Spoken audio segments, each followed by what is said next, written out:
Dans le milieu des années 1990, Mark Fraser est un ingénieur en technologie électrique canadien. Pour son boulot, il fait beaucoup de déplacements et fait un grand nombre de présentations. Il découvre l'existence des pointeurs laser que certains utilisent pour expliquer et mettre en avant certains éléments de la présentation. Alors logiquement, il a l'idée et l'envie d'utiliser lui aussi un de ces pointeurs laser. Mais le prix est élevé puisqu'à l'époque, il faut sortir pas moins d'une centaine de dollars pour s'en procurer un.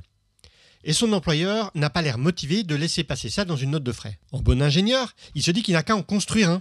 Il arrive alors à mettre la main sur une diode laser, mais après un peu de travail, son laser a tendance à diverger et à ne pas faire un beau point rouge, mais plutôt une énorme tache rouge sur l'écran de projection. Il lui manque une lentille pour faire la convergence. Mais là, on sort de son champ d'expertise. On est en 1995 et c'est vraiment les tout débuts du web. Il y a assez peu de sites et le mot web n'est pas encore vraiment connu du grand public. Mais Mark en a entendu parler et commence à creuser ce qu'il peut trouver. Et notamment, il regarde s'il ne peut pas mettre la main sur un pointeur laser en panne, des fois qu'il arrive à le réparer. Il tombe sur un petit site web tout nouveau, intitulé Auction Web, sur lequel un pointeur laser en panne, justement, est en vente aux enchères. Il arrive à mettre la main dessus pour 14,83 $. De son côté, Pierre Omidyar est un développeur américano-iranien né à Paris. Après avoir passé sa petite enfance en France, il émigre aux États-Unis. Il fait des études en informatique et quand il les termine, il va passer un peu de temps chez Claris, une société qui développait des logiciels pour le Mac.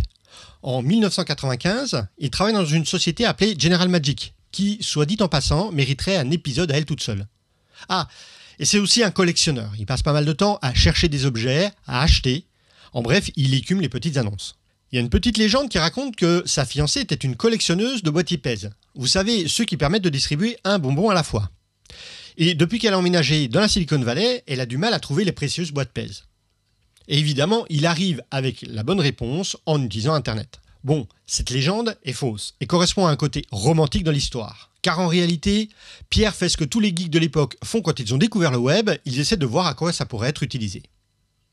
Et le jour de la fête du travail, c'est le 4 septembre aux États-Unis. En 1995 donc, il va écrire un petit script Perl pour faire fonctionner un site web qui permet de déposer des objets et d'enchérir sur ceux déjà au catalogue. Pour vérifier si son script fonctionne bien, il va chercher un objet à mettre en ligne et tenter une enchère. Il possède déjà un nom de domaine et un site web qu'il avait créé pour faire du consulting. Comme son projet est un passe-temps, il va simplement le mettre dans un des répertoires du site web, qui d'ailleurs n'était encore qu'à l'état de projet. Il hébergeait déjà 2 autres sites web dans des sous-répertoires, ça faisait jamais qu'un 3e sous-répertoire et 3e site web hébergé. Il trouve un pointeur laser qui ne fonctionne plus dans ses tiroirs, et le liste sur le site. Et, à sa grande surprise, quelqu'un enchérit dessus, et emporte l'enchère pour 14,83 $. Mark Fraser vient de lui acheter son pointeur laser, et de réaliser la première enchère réussie sur Auction Web. Auction Web, c'est le nom de son site d'enchères. On ne s'en rend pas trop compte aujourd'hui, mais à l'époque, le web est très limité. Il y a principalement des chercheurs ou des étudiants qui l'explorent. Il n'y a pas de solution de paiement et l'idée de faire du commerce dessus est, disons que ça ressemble un petit peu à la science-fiction. L'idée de Pierre était vraiment d'aider les gens qui collectionnent tout type d'objets, de pouvoir facilement se mettre en contact. Et après ça, l'acheteur envoyait un chèque au vendeur. Le vendeur encaissait le chèque et si tout s'était bien passé, il envoyait l'objet à l'acheteur. On est très très loin de ce qu'on connaît aujourd'hui. La semaine suivant la mise en ligne du site, quelques objets ont été échangés sur la plateforme. Et Pierre fait une annonce sur le groupe de discussion MISC for Sale Non-Computer. Les groupes de discussion étaient un peu les ancêtres des forums avant que le web n'existe. Il présente quelques objets qui sont en vente ainsi que l'adresse du site web ebay.com/aw comme Auction Web. Et les échanges sur le site commencent à augmenter, de façon importante pour l'époque. Vers la fin de l'année 1995, Best, son fournisseur d'accès, chez lequel se trouvait le site web, commence à se plaindre que son compte gratuit commence à attirer trop de monde et à ralentir leur système. Et en février de l'année suivante, en 1996 donc, il bascule le compte de Pierre sur un compte commercial qui lui coûte 250 $ par mois. Alors, pour faire tourner un business, 250 $ par mois, c'est pas énorme. Mais quand c'est un simple hobby, ça fait quand même une somme d'argent non négligeable. La seule solution viable va être de rendre Auction Web payant. Mais comment le rendre payant sans faire fuir les utilisateurs du site ? Après avoir fait quelques recherches, Pierre décide de ne pas faire payer les acheteurs, du tout. Et de ne pas faire payer non plus la mise en ligne d'une annonce. La seule chose qu'il va faire payer, c'est quand une enchère réussit. Il va prendre 5% de la vente si elle est en dessous de 25 $ et 2,5% si elle dépasse les 25 $. Mais il n'a aucune idée si les utilisateurs du site vont le suivre dans ce changement. Et la réponse n'a pas tardé, puisque dès la fin du mois de février, il avait déjà touché plus des 250 $ demandés par l'hébergeur. Son site est donc devenu bénéficiaire dès le premier mois de sa commercialisation. Alors il y a un truc qui est particulièrement surprenant avec cette histoire. C'est la confiance que les utilisateurs avaient les uns envers les autres. Car il n'y avait aucun contrôle d'aucune sorte.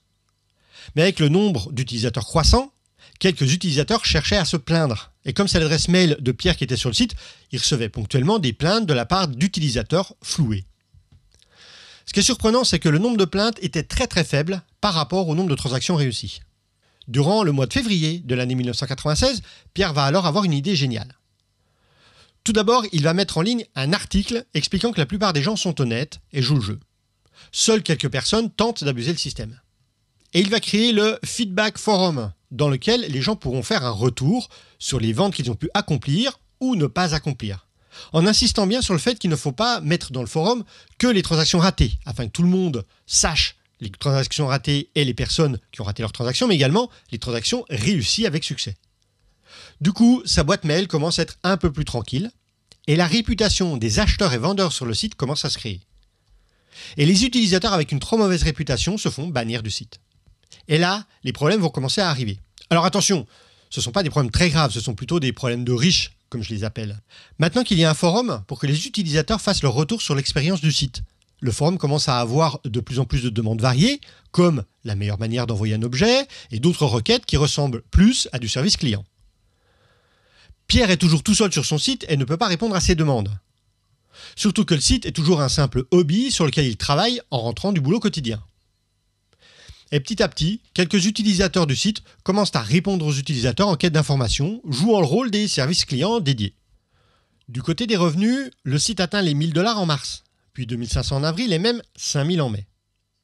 Mais la plupart des chèques qu'il reçoit sont de toutes petites sommes, et il ne trouve même plus le temps d'ouvrir chaque enveloppe. Il décide alors d'employer une fois par semaine Chris Agarpao, le beau-frère d'un ami, qui viendra ouvrir les enveloppes et déposer l'argent à la banque. Mais fin juin, la somme reçue a encore doublé, atteignant les 10 000 $. Et là, il faut prendre une décision. Maintenant que son hobby apporte plus d'argent qu'il n'en gagne dans son travail quotidien chez General Magic, il va décider de se consacrer à temps plein à Auction Web. Et enfin, pouvoir dormir un peu plus et avoir quelques week-ends.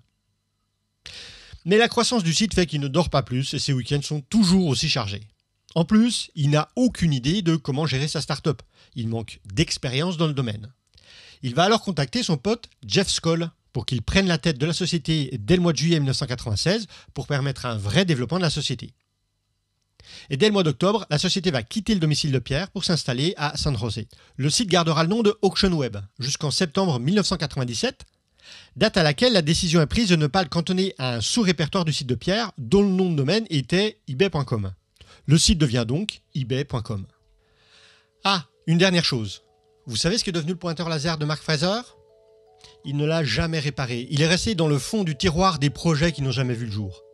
Mais Mark l'a ressorti pour les 20 ans d'eBay en souvenir de son premier achat. Alors voilà pour cet épisode de l'Almanach. Si cet épisode vous a intéressé, vous a plu, n'hésitez pas à vous abonner, à mettre la cloche. N'hésitez pas non plus à partager la vidéo avec des personnes que vous pensez que ça pourrait intéresser. Et puis moi je vous dis à la prochaine. Ciao les geeks!